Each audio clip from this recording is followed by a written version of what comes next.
back with more Barnstable This Morning. I'm Sarah Colvin, and joining me live in studio, Town Manager Tom Lynch. Tom, good morning. Good morning. Did you have a nice weekend? I did. I was glad to see the sun yesterday. Went up to Truro, to the Vinegrass Music Festival. It was a lot of fun. Good stuff. Excellent, excellent. It was a good weekend for getting things done, I think, as well. And you can feel the traffic has subsided. You can get around a little bit better, and it was a nice weekend. It certainly was. So many things to talk about today. Yeah, I thought I might cover some of the communications that I shared with the town council last week, because we had to catch up a little bit. And the first thing that I mentioned was that we have filed our dog park application with a foundation up in the Boston area that helps fund these. And we had once before gone before them, but due to some internal work that we need to do in terms of setting up a memorandum of understanding with our dog park nonprofit group that we're working with, we got all that in place now, and we told them we'd get something in by October 1st, which we did, and they've helped us with a conceptual design, so it looks very nice, and DPW was great about putting all the numbers together that we needed, so we're hoping that we'll hear from them within a month or two in terms of what to do, because we'd like to be able to begin construction and have that ready for the spring season next year. So absolutely. See how that all goes. Indeed. I know Yarmouth just finished their dog park. It looks great. People are loving it, so it'll be really fantastic for Barnstable residents. And Mashpee has one, too. So we've got the site. It's all set up and defined up near Hathaway's Pond, and so that's going to be a nice location, and we're very excited about that. So yes. We appreciate, it's another example of a citizen group really taking hold of an issue and working very, very closely with the town on it, and we're hoping that we'll be successful. Wonderful. And then we've talked a lot about the shooting range. I know we're moving forward on environmental issues, but we're also looking back on to past permit holders.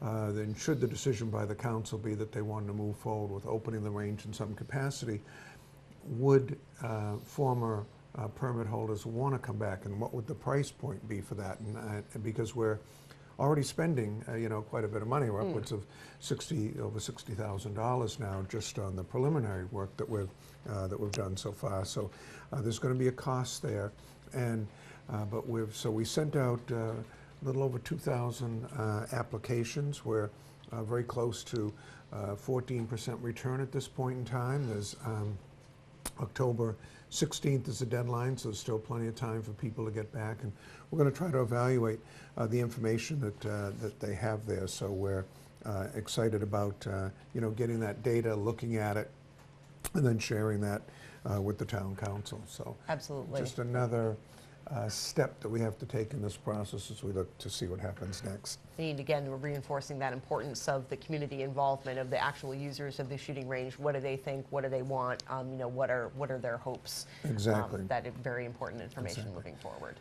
And then we had news on a couple of grant fronts. One was a bit of a surprise in that the Mass Cultural Council, through legislative action, did get an increase in their budget. And one of the things that they wanted to do was to help those communities that had put together cultural districts and help them with a small sum of money, initially $5,000, to look at ways that you can promote programs and activities within your cultural district.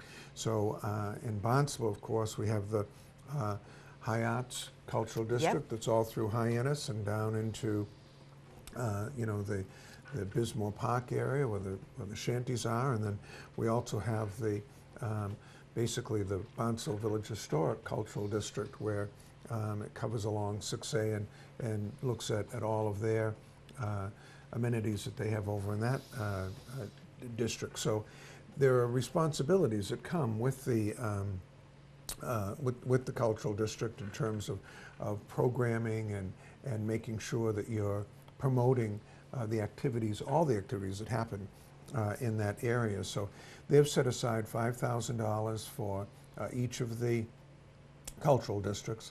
Our arts and cultural coordinator, Melissa Hirsch, has already begun and done outreach contact with them. She was well aware of this and very quickly said that she has a meeting scheduled. We'll be putting applications in for both cultural district.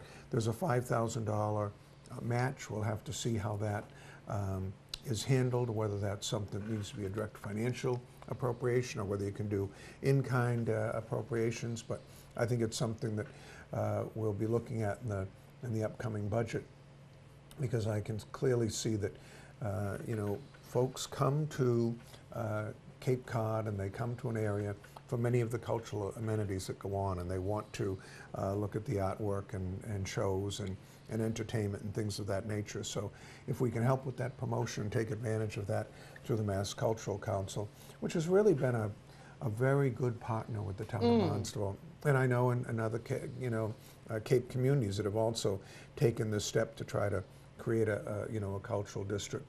They really are out there promoting arts and culture because they realize it's an economic engine of sorts that really stimulates the quality of the experience that the visitor has when they come to a particular area. So we're going to be very pleased to participate in that. And then the other grant that came through is that the Baker Polito administration have given out over $1.4 million to municipalities for recycling grants. And they do it in two sections. There's a recycling dividends program, and that program, you qualify for that based on proven programs that you've already put in place to promote recycling.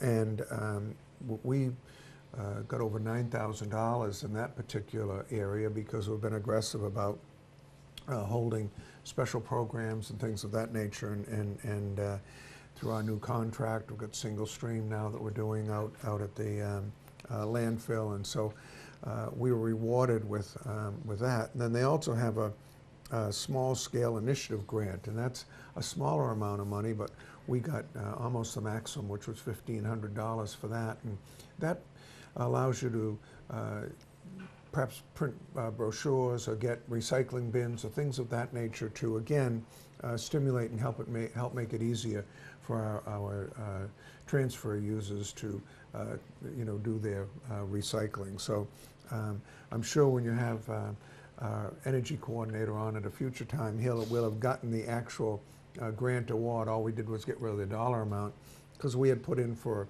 a variety of things in terms of looking at additional things to do recycling, whether it's mattresses or things of that nature, and make it easier for folks. So we'll look at what we actually they specifically awarded it for, or just how open-ended it might be. Super. And then I think the last thing I wanted to mention, I think you've covered this to an extent, but the event last Tuesday, where Mike Gyra was, held an event, and the schools did, where we had a celebration for the completion of the Cobb Astro Park. It was just, and we put it in e-news, and we had some really nice photos in there, so people get an idea of the size of the crowd, because it showed the diversity throughout the community of all the people that helped over 11 years. And I was talking to some folks over the weekend about it, and it was like, well, where is this Astral Park? What do you mean it's at the high school? And some people don't realize that right in the middle of the high school, there's just a big courtyard area that 11 years ago was in distress. Absolutely. Not used. Looking at those before pictures, it's just amazing. Just completely neglected, overgrown, just really, really, and it's just absolutely a gorgeous space right now. Well, I mean, you look, I've been, over the last, many years, I've been to different events that happen there, and, they've had everything from recognizing, those who passed during World War II. There was a ceremony for that. They've had ceremonies for the different dedications of the statues on the pathway of discovery.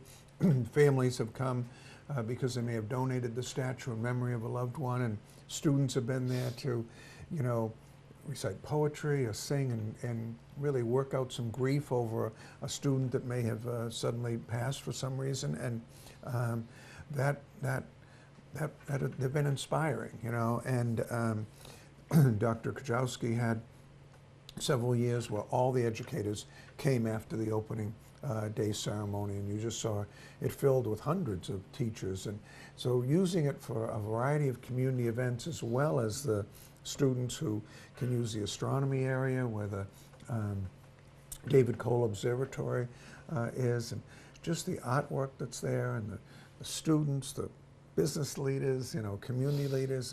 It's just a wonderful project and a tribute to someone's perseverance and vision. So absolutely. And I thought that Steve Hessinger from the Cobb Foundation, Enoch Cobb Foundation, really talked about how that foundation initially made its donation back in the 1860s and where it's grown to now in terms of a multi-million-dollar endowment, and how you can help fund projects like this and give monies that stimulate a project like this in addition to all the other things that they do. So I thought that was very instructive, and the whole program was just crisp, and it was a feel-good, communities out there once again coming together, for the children, really for the community at large. Really is a wonderful, wonderful thing. Well, Tom, I thank you so much for joining us here on Barnstable This Morning, and we will check in with you again, not next Monday because we'll be off. It's Columbus Day weekend, we'll but after that, in a couple of weeks. Thank you so much. Thank you. Tom Lynch, of course, our town manager here in the town of Barnstable, going to head into our schools segment with Principal Pat Clark from Barnstable High